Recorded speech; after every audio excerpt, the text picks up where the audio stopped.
Hi, and thanks for watching. In this video, I want to look at the subtle strategies of Tai Chi.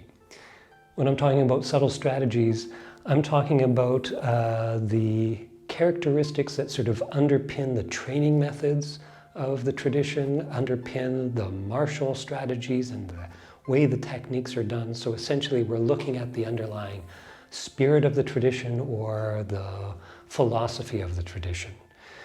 And when I'm talking about Tai Chi, I'm referring to all of the styles. I know Chen style, but I think the same concept applies to all of the Tai Chi styles. And so to do this, I want to look at three different characteristics or three different aspects of the tradition. One is, of course, the name. The second is its relation to Chinese medicine. And the last is looking at some of the martial strategies and training techniques. First of all, the name Tai Chi usually gets translated into English as supreme ultimate, which makes it sound really great, but I don't think it actually is a very useful translation. So when you look at the words and tease them apart a bit, Tai means greatest, biggest, most.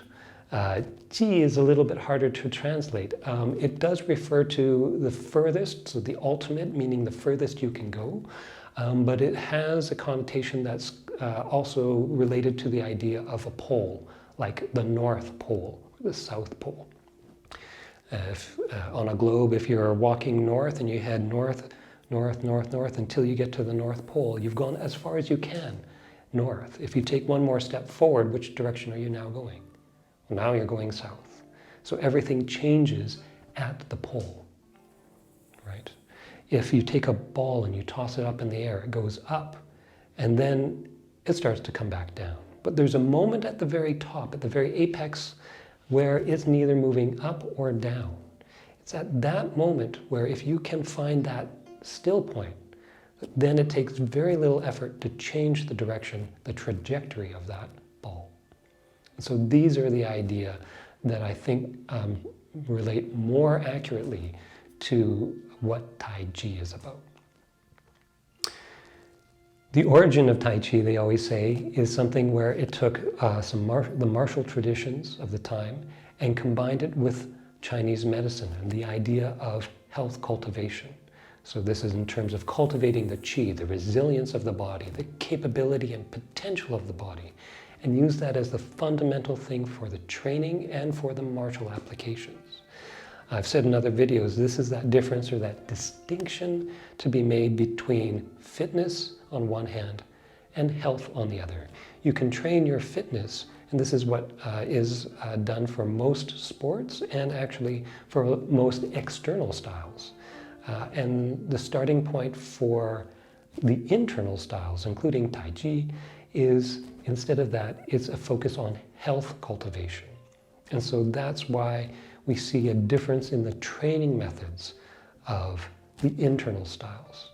And of course, with Tai Chi, it's one of the primary things is to go through the routine. The routine and its characteristics is one where the movements are done and they're done slow. The movements are meant to be soft and relaxed.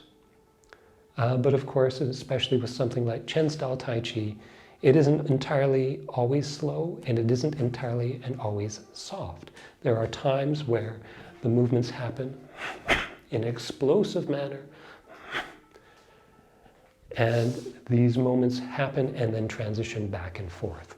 So the slowness and the softness is not the main thing, it's the method around which, and also the transition between slow and fast, and the transition between soft and hard, which is the training methodology. The relationship to them is an interesting one, and it again relates back to this idea of health cultivation and qi cultivation. There is Chen Xin's illustrated canon on Tai Chi, a source book or a source text for Tai Chi training. And in there, Chen Xin writes that Tai Chi is a combination of softness and solidity, but the solidity comes out of the softness.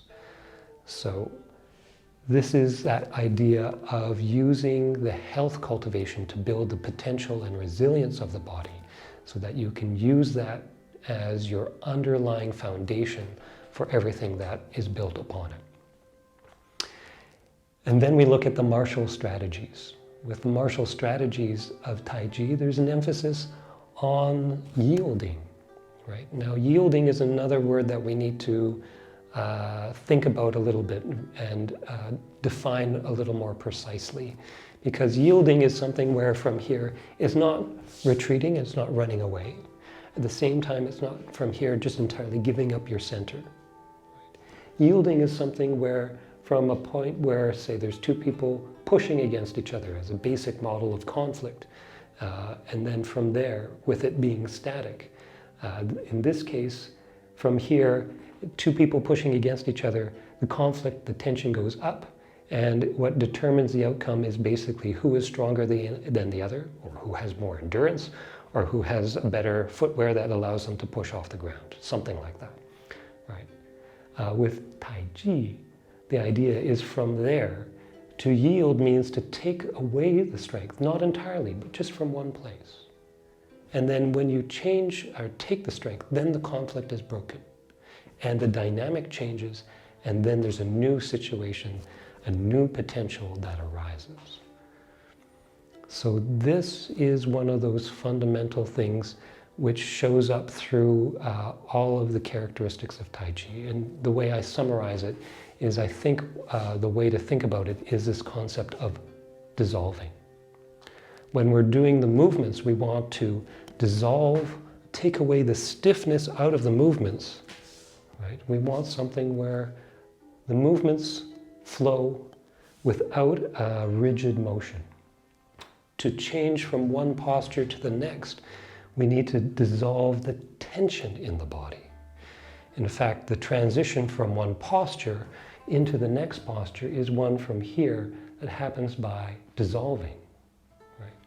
Finding the strength of the next posture, then dissolving again. Into the next posture, finding the solidity of that posture, and then taking the strength away.